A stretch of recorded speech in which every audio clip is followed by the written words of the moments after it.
Finalmente, para el cumplimiento de lo anterior se establece como medida transitoria que se cuente con 3 años a partir de la entrada en vigor del presente decreto. Con esta reforma se pretende que en todos los municipios y en todas las delegaciones del país existan bibliotecas públicas. No basta con que la red nacional de bibliotecas se encuentre institucionalizada para nuestro sistema legal. Para fortalecer este sistema es necesario contar con la cobertura total en México de establecimientos que garanticen a un mayor número de mexicanos el acceso gratuito a la lectura a través de servicios suficientes y adecuados.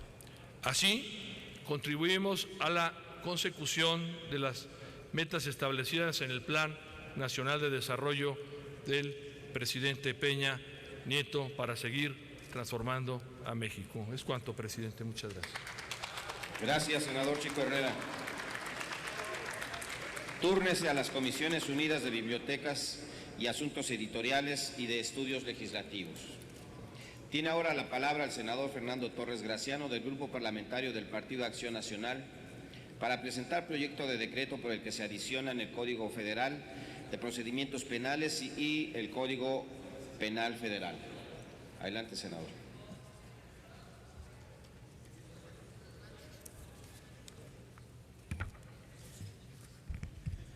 Gracias, presidente. Hoy venimos a presentar una iniciativa con la que se pretende reformar el artículo 418 y 421 del Código de Procedimientos Penales.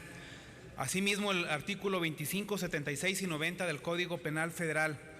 Con esta iniciativa buscamos dos objetivos muy claros. El primero, flexibilizar los requisitos para que las mujeres soliciten su libertad provisional bajo protesta cuando se trate de delitos no graves y así no ingresen a un centro penitenciario durante el proceso de investigación. El segundo objetivo es que el juez que dicte una sentencia de pena de prisión que no exceda de 4 años a una mujer sustituya la prisión y otorgue el beneficio de condena condicional para que no ingrese al centro penitenciario. De esta manera, lo que pretendemos es evitar varias consecuencias negativas para las mujeres que por primera vez se ven envueltas en una causa criminal.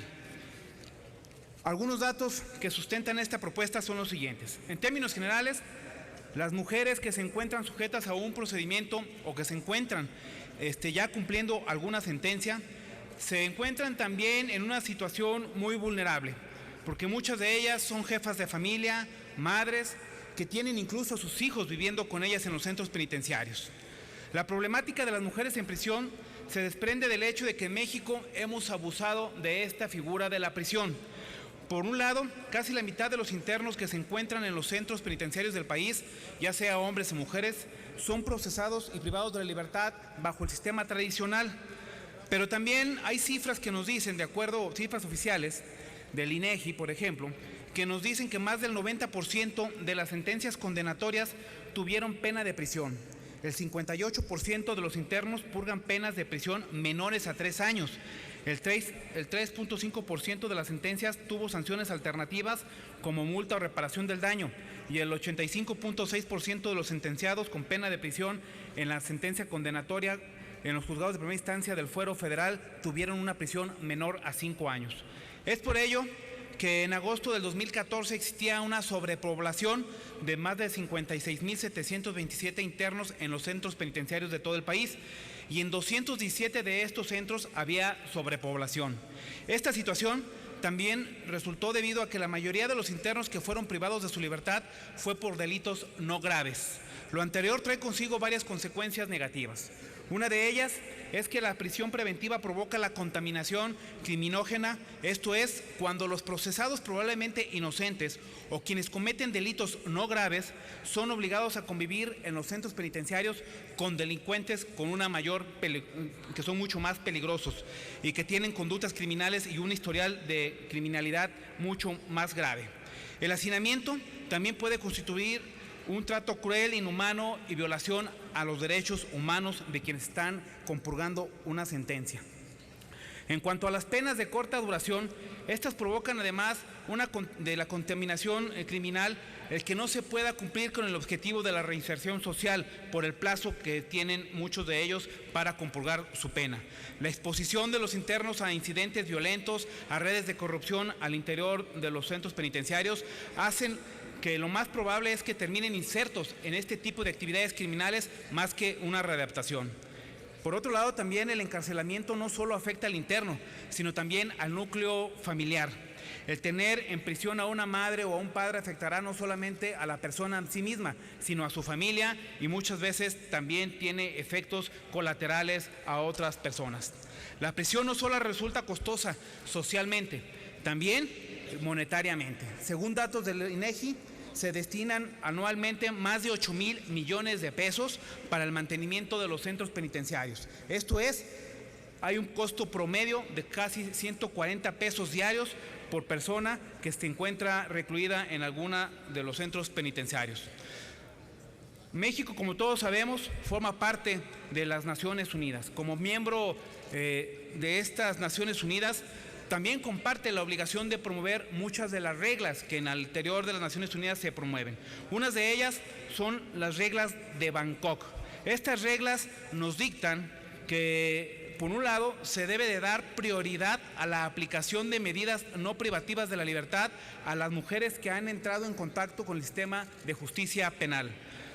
También nos dicen estas reglas que cierto número de mujeres delincuentes no plantean un riesgo para la sociedad y que, como ocurre en el caso de todos los delincuentes, su encarcelamiento puede dificultar su reinserción social. Otra disposición de estas reglas es que alienta a los Estados miembros a aprobar la legislación para establecer medidas sustitutivas del encarcelamiento y dar prioridad a la financiación de estos sistemas, así como la elaboración de mecanismos necesarios para su aplicación.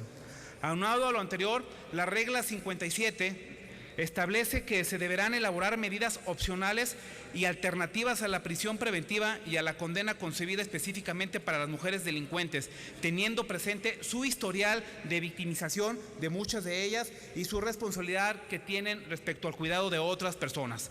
Por lo tanto, las reglas de Bangkok sugieren que en el caso de las mujeres delincuentes debemos darle prioridad a la aplicación de medidas no privativas de la libertad. Aprobando esta propuesta o esta iniciativa que hoy presentamos, lo que buscamos es que las personas que por primera vez se encuentren en una causa criminal, que es por un delito no grave, que siendo sentenciadas y no exceda más de 4 años la sentencia, puedan sustituir la pena bajo este mecanismo de una pena sustitutiva a la de la prisión y que busca sobre todo el respeto a los derechos humanos de las mujeres. Me queda claro que es un tema que habrá de debatirse, que abre el debate para los especialistas, pero que también me parece que debemos de avanzar a buscar otros mecanismos diferentes y dejar de lado el sistema tradicional de solamente imponer sanciones privativas de la libertad. Esta es la propuesta y esperemos que una vez turnadas a las comisiones se dé un debate amplio y podamos encontrar una solución para esta problemática. Por su atención, muchas gracias. Gracias, presidente. Gracias a usted, senador Torres Graciano. Túrnese a las comisiones unidas de Gobernación, Justicia y de Estudios Legislativas. Enseguida tiene el uso de la palabra la senadora Angélica de la Peña Gómez, del Grupo Parlamentario del Partido de la Revolución Democrática, para presentar proyecto de decreto por el que se expide la Ley General para prevenir, investigar y sancionar la desaparición de personas y se reforma la Ley de Amparo Reglamentario de los artículos 103 y 107 constitucionales. Tiene usted el uso de la palabra, senadora de la Peña. Gracias, presidente, con su venia. Esta iniciativa ciertamente la firmamos distintos senadoras y senadores. Quiero hacer referencia que los graves acontecimientos de Iguala, Cocula, Ayotzinapa derivaron, entre otras decisiones, que familiares de las personas heridas y desaparecidas recurrieran a la Comisión Interamericana de Derechos Humanos de la Organización de Estados Americanos para solicitar de manera urgente medidas cautelares al Estado mexicano a principios de octubre del año pasado. Entre las diversas acciones que tanto el Estado mexicano y la Comisión Interamericana de los Derechos Humanos acordaron, se encuentra la conformación del Grupo Interdisciplinario de Expertos Independientes, en donde, además de dar seguimiento al proceso de investigación de la desaparición forzada de 43 estudiantes de la Normal de Ayotzinapa, perpetrada por policías municipales de Iguala y de Cocula, también se propone la creación de una legislación nacional sobre desaparición de personas fundada en los preceptos de los tratados internacionales que México ha aprobado. En el Senado, como ustedes saben, tenemos ya bastante tiempo ante los graves acontecimientos, incluso antes de los graves acontecimientos que yo menciono, discutiendo la pertinencia de una ley general, no solamente de una ley federal, sino de una ley general que pueda coordinar los 3 órdenes de gobierno y que defina, entre otras cosas, la pertinencia de una implementación en todo el país a partir de definiciones claras, precisas, únicas, de bases de coordinación y coadyuvancia para la efectiva búsqueda, investigación, atención a víctimas y políticas públicas frente a este grave delito que necesariamente derivarán en una legislación de observancia nacional general en todo el territorio nacional, de conformidad con lo que necesariamente tiene que fundarse en el artículo 73, fracción 21, proceso también en el que el Senado está trabajando. El fundamento esencial de la iniciativa que hoy presentamos establece que, al amparo de la ley, todas las autoridades de la Federación y las 32 entidades federativas en el ámbito de sus competencias estarán obligadas a la coordinación de sus acciones para garantizar la prevención, la investigación y sanción de la desaparición forzada y de la desaparición involuntaria de personas acordes a los principios, procedimientos y protocolos establecidos para lograr que todas las actuaciones estén encaminadas a preservar la seguridad personal de la víctima, la seguridad de su familia y de testigos, así como a regresar a la persona con vida a su núcleo familiar. La redacción de cada uno de los capítulos y de su articulado de esta iniciativa que hoy comento toma en consideración tanto la vinculación y preceptos de la Declaración sobre la Protección de todas las personas contra las desapariciones forzadas de Naciones Unidas, aprobada en 1992, la Convención Interamericana sobre Desaparición Forzada de Personas de junio de 1994 en el ámbito de la OEA, el Estatuto de la Corte Penal Internacional de julio de 1998 y la Convención Internacional para la Protección de todas las personas contra las desapariciones forzadas de junio de 2006. Indispensable para fundar el bien jurídico tutelado, el análisis de la legislación internacional y la doctrina que se ha venido construyendo desde la expertise de diversos especialistas y organismos de Naciones Unidas y de la propia OEA, como también de la Unión Europea. Por lo tanto, resulta evidente que la comisión del crimen de desaparición forzada viola en perjuicio de la víctima el derecho a su libertad y la seguridad personales. Pero no solo.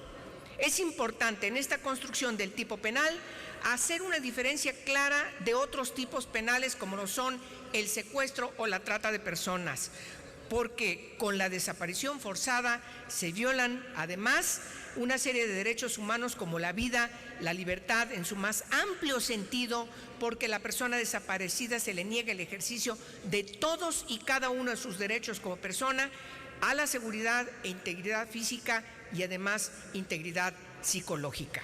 Se priva a la persona desaparecida de su personalidad jurídica. El desaparecido, que oficialmente no existe, ni vivo, ni muerto, ni en prisión, ni en libertad, queda sustraído de la protección de la ley. La Corte Interamericana de Derechos Humanos, por primera ocasión, en el caso de Anzualdo contra Perú, llegó a la conclusión de que en ese caso de desaparición forzada sí se violó el derecho a la personalidad jurídica. Por eso es uno de los elementos importantes que analizamos en esta iniciativa. De tal forma que en el artículo 5 de la misma señala que comete el delito de desaparición forzada de personas el servidor público que con el objeto de sustraer a la víctima del acceso a la justicia realice, ordene, autorice, consienta, tolere, apoye o conozca de la detención o privación de la libertad de una persona y se niegue a reconocer dicha detención o privación de la libertad. Omita dolosamente rendir informe sobre dicha detención o privación de libertad, se niegue a rendir informe sobre dicha detención o privación de libertad, oculte el paradero del sujeto pasivo, se niegue a informar sobre cualquier dato que tenga sobre el hecho o sobre el paradero de la víctima, o dolosamente proporcione información falsa o rinda informe falso. Será igualmente considerado como sujeto activo del delito de desaparición forzada de personas el particular que, aprovechando la autorización, apoyo, tolerancia o aquiescencia de algún servidor público, realice alguna de las conductas descritas anteriormente o intervenga con cualquier grado de autoría o participación en la comisión de alguna de las hipótesis que referí también. Es importante, por lo tanto, señalar que la desaparición no solo contempla desaparición forzada, perpetrada por los sujetos que yo señalé. La desaparición involuntaria se emprende con el objeto de sustraer a la víctima de la protección de la justicia, la priva de la libertad con fines distintos al del secuestro, que es finalmente el delito que definimos y por supuesto refrendamos con toda puntualidad cuál es en este caso el bien jurídico que tutela la presente iniciativa. La desaparición forzada también ha sido conocida como una estrategia de lucha y supresión política. Es importante que mencione de manera muy rápida la historia que nos ha señalado cómo aparece por primera ocasión en América Latina, en Guatemala en 1962 y se extendió al resto de la región latinoamericana en los años 70, 80 y 90 y fue perpetrada por regímenes dictatoriales y de gobiernos militares de facto. El estudio de este grave crimen deriva de la práctica que sufrieron países como Argentina, Brasil, Chile, Colombia, Perú y Uruguay, pero que también estuvo presente en países como Bolivia, El Salvador, Haití, Honduras y México. Fue usada, como bien sabemos, por la Unión Soviética en los años 30 y también fue perpetrada como una práctica genocida por el Tercer Reich alemán de Hitler en la Alemania nazi. En México, la Corte Interamericana de Derechos Humanos lo fundamenta en la sentencia Rosendo Radilla Pacheco contra México, obligando a México, al Estado parte, cuando menos a las siguientes obligaciones. Una de carácter administrativo, otra que tiene que ver con la no repetición, la reparación del daño, pero otra también que tiene que ver con la importancia de la definición de la ley. Revisión del marco jurídico que establezca el cumplimiento de obligaciones legales para la prevención, para la investigación, para justicia y verdad y sobre todo para la no repetición. La definición, por lo tanto, del tipo penal, como lo he señalado, también considera la desaparición involuntaria, la desaparición equiparada de personas, los delitos relacionados a la desaparición forzada o involuntaria y a sus equiparados, los agravantes y atenuantes punitivos, el delito de carácter continuo, su imprescriptibilidad, así como la declaración de ausencia por desaparición de personas para garantizar y asegurar la continuidad de la personalidad jurídica de la persona desaparecida. Estas son algunas de las características importantes de la iniciativa que hoy presentamos. Enuncio de manera general la constitución del Registro Nacional de Datos de Personas Detenidas, que tiene como propósito organizar y concentrar la información en una base de datos sobre personas que se encuentran privadas de la libertad en cualquier modalidad de resguardo, detención o arresto. del Registro Nacional de Datos de Personas Desaparecidas, cuyo propósito es concentrar en una sola base de datos las personas que se aduce han desaparecido, del Registro Nacional de Perfiles Genéticos, que integre los perfiles de las personas desaparecidas, de familiares en primer grado en línea recta de las víctimas y de los restos que eventualmente se encuentren de personas de las que se desconociesen sus datos de identificación, con el objeto de proporcionar apoyo en las investigaciones para la búsqueda, localización y ubicación de personas desaparecidas y sus familias. Definir los protocolos de búsqueda desde un solo enfoque a nivel nacional o para la declaración de ausencia por desaparición, de la atención a víctimas y la reparación integral del daño son indispensables para darle certidumbre a la resolución de esta grave violación a los derechos humanos. Finalmente, la iniciativa señala que las instituciones de seguridad pública y de procuración de justicia en los 3 órdenes de gobierno, en el ámbito de su competencia y de acuerdo a los lineamientos que establezca el Consejo Nacional de Seguridad Pública con criterios especificados en el artículo 16 de la iniciativa, deberán ser concebidos para su implementación en el Programa Nacional de Procuración de Justicia y en el Programa Nacional de Seguridad Pública. Acompaña esta iniciativa las reformas a los artículos 15 y 109 de la Ley de Amparo Reglamentaria de los artículos 103 y 107 de la Constitución Política de los Estados Unidos Mexicanos.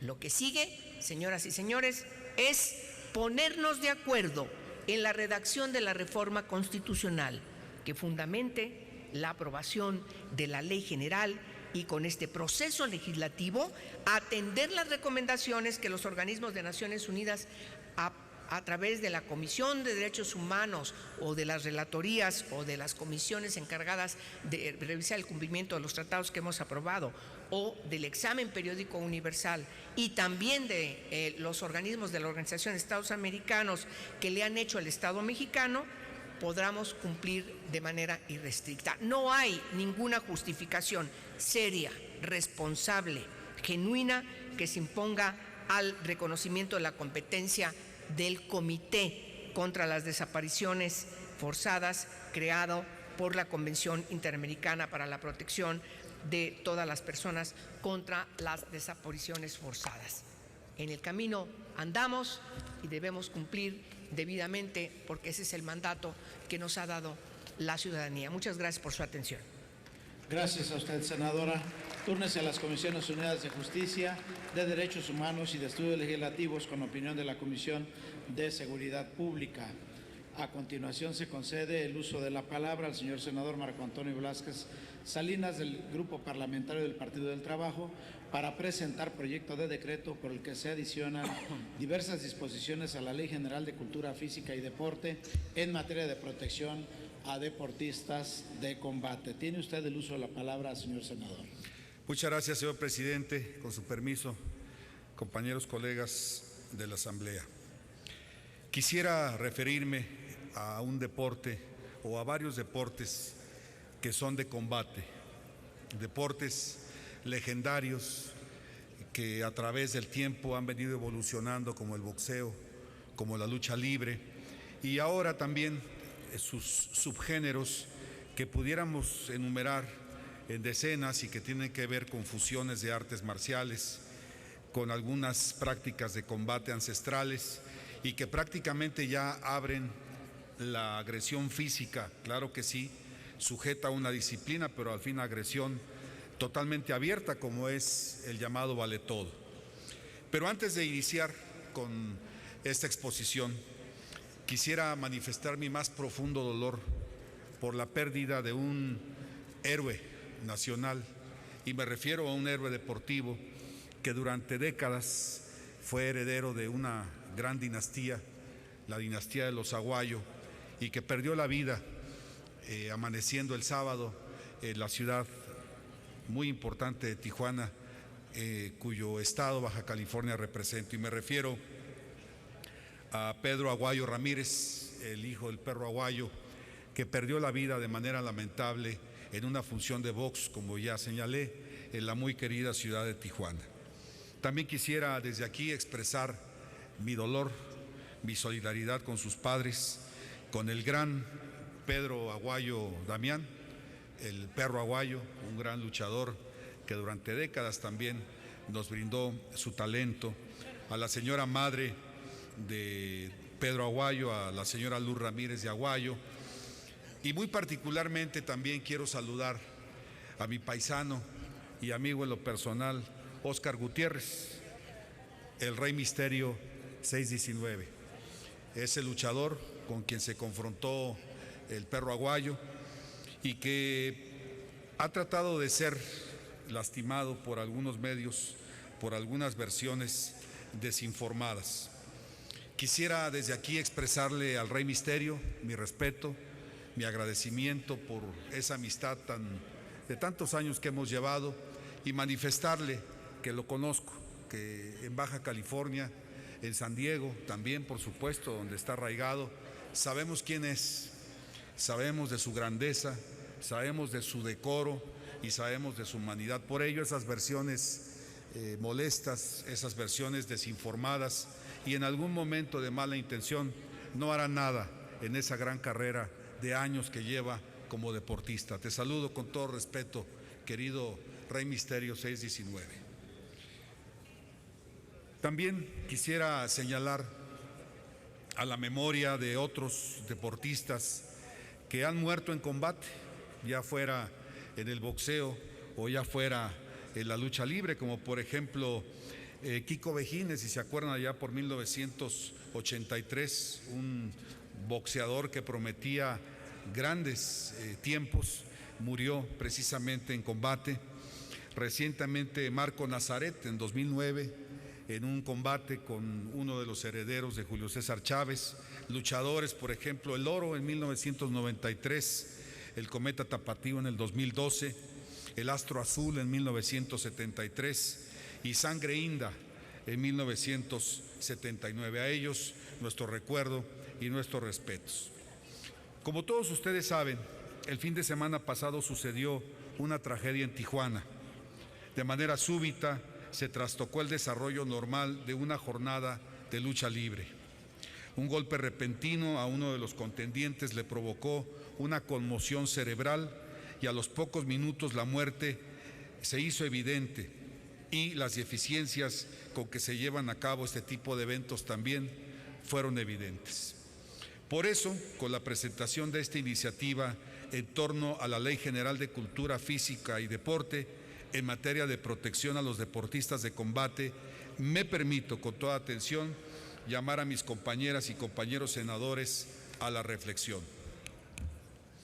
Estoy convencido que si llevamos al rango de ley el deber de contar con protocolos para los deportes de combate, con ello vamos a elevar significativamente el nivel de seguridad de los contendientes. En algunos estados ya existen protocolos, pero no se aplican en razón de que es más fuerte el incentivo de que continúen las funciones que la preocupación por la seguridad de boxeadores, luchadores y contendientes en general. Las muertes en los deportes de combate son reiteradas. El 3 de febrero del año en curso, Óscar González Arriaga perdió la vida en el hospital después de un combate de box. Se requiere un protocolo que garantice el máximo nivel de seguridad para los atletas. En la elaboración del protocolo a cargo de la CONADE deben aportar todos los involucrados, los médicos del deporte, los jueces y desde luego los propios deportistas. Si le damos fuerza de ley al protocolo, vamos a lograr que en el entramado de intereses principalmente económicos que convergen en los espectáculos deportivos de combate, se coloque por encima de todo interés el de preservar la vida y poner a salvo a los deportistas de discapacidades permanentes. Al igual que las fábricas y que los campos, los trabajadores del deporte de combate se encuentran en una situación de vulnerabilidad frente a los intereses económicos. Por ello, debemos tomar medidas legislativas para proteger a boxeadores, luchadores y exponentes de los nuevos combates en los que se combinan todo tipo de artes marciales con grados de violencia creciente. Se trata, y explico, de establecer el protocolo por ley y de hacer que todos aquellos que intervienen en el desarrollo de los eventos recreativo-deportivos asuman un deber de cuidado. El concepto jurídico del deber de cuidado se traduce en que la parte del protocolo que le toque a cada quien cubrir sea absolutamente exigible. Únicamente estableciendo sanciones para el incumplimiento del protocolo es como vamos a lograr que los referees o árbitros, los entrenadores o managers, los promotores, los organizadores, los médicos, las autoridades del deporte, las asociaciones deportivas. Señor presidente, quisiera por favor llamar al orden en el ala izquierda de la Asamblea porque hay una interrupción importante. Continúe con su presentación de la iniciativa y solicitamos a la audiencia poner atención. Disculpen, es que sí estoy concentrado. Gracias. Decía yo que los promotores, los organizadores, los médicos, las autoridades del deporte, las asociaciones deportivas y todos aquellos que tengan alguna participación relevante en el evento pongan la dignidad de los deportistas por encima de cualquier otro interés. En síntesis, para dar solución a la problemática más aguda en los deportes de combate, propongo un proyecto de decreto cuyos enunciados normativos son los siguientes. Pongo a consideración un paquete de adiciones empezando por el artículo 144 bis, en el que se establece el deber de la Comisión Nacional de Cultura Física y Deporte CONADE de elaborar un protocolo que garantice el máximo nivel de seguridad a los deportistas. Los jueces o árbitros, los entrenadores o managers, los organizadores del evento, así como los médicos asignados al mismo, las sociedades recreativo-deportivas contraen el deber de garantes sobre la vida y no actualización de discapacidades permanentes de los contendientes en función de las obligaciones y actividades a su cargo en términos del protocolo. En el artículo 144 ter se dispone que la CONADE deberá recabar la opinión de las asociaciones deportivas nacionales que corresponda, los órganos estatales del Distrito Federal y municipales de cultura física y deporte y las asociaciones de los deportistas de combate para elaborar el protocolo. Por efecto de esta misma disposición, corresponde a los órganos estatales y del Distrito Federal de Cultura Física y Deporte vigilar la aplicación de este protocolo. Finalmente, el decreto también da la protección a la salud y a la protección económica al prescribir en el artículo 144 cuater que los organizadores del evento recreativo deportivo de combate deberán garantizar la atención médica integral y, en su caso, indemnización a sus familias o dependientes económicos para el caso de actualización de los riesgos a que están expuestos los deportistas de combate. A mayor abundamiento en la parte final de este precepto, se ordena que para el caso del incumplimiento de esta obligación de contenido económico, los ingresos del evento en que se actualice algún riesgo sobre la vida o produzca una incapacidad permanente de los contendientes quedan afectos al pago de las indemnizaciones de ley. El contrato por efecto del cual los deportistas participen en el evento recreativo deportivo será título ejecutivo para exigir esta prestación. En el proyecto de decreto propongo que la CONADE vigile la aplicación de las normas de protección a los deportistas de combate y que los órganos encargados del deporte en las entidades federativas vigilen específicamente la observancia del protocolo en cada función. Finalmente, en los círculos deportivos y entre las multitudes que acudimos a las funciones de lucha libre y boxeo, ha sido unánime el reconocimiento a la trayectoria deportiva de Pedro Aguayo Ramírez, el hijo del perro Aguayo. Y creemos que creo particularmente que el lugar de reprimir la celebración de estas funciones, que en vez de prohibirlas, que en vez de limitarlas, lo que tenemos que hacer es mejor darle mayores garantías, darle mayor seguridad en integridad y por supuesto en la situación económica a los deportistas que están contendiendo. Son muchas las generaciones que hemos disfrutado de los grandes exponentes como el Santo, como el propio Perro Aguayo, como el Blue Demon, como el Rayo de Jalisco, tantos y tantos que se vienen a la memoria de este orador, que lo mejor que podríamos darles es seguridad y dignidad a su práctica, y no, como lamentablemente vimos el viernes pasado, salir a un grande de la lucha libre en una tabla de AAA, muerto de una arena. Es la cuenta, señor presidente.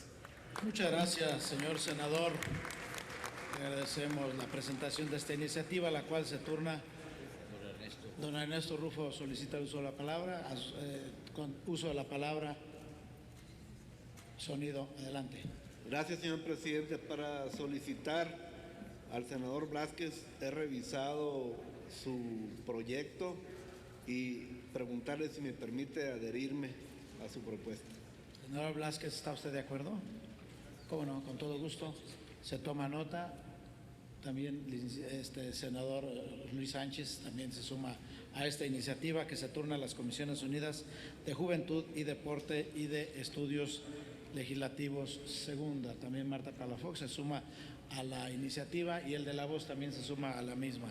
Tiene ahora la palabra también, senadora, con mucho gusto, se suma a la iniciativa. Tiene ahora la palabra la senadora Diva Adamira Gastelum Bajo para presentar a nombre propio y de diversas senadoras del Grupo Parlamentario del Partido Revolucionario Institucional un proyecto de decreto por el que se reforma el artículo 63 de la Ley General de Turismo. Tiene usted el uso de la palabra, distinguida senadora Adamira Gastelum Bajo. Muchas gracias, señor presidente. A nombre propio y de un grupo de compañeras, compañeros, presento esta propuesta para reformar el artículo 63 de la Ley General de Turismo. Los datos acerca del turismo son muy alentadores. Hoy tenemos una diversidad en el tema de turismo, tenemos turismo de sol y playa, ecoturismo, turismo cultural, el turismo para la salud, para el deporte, y esta variedad en el tema del turismo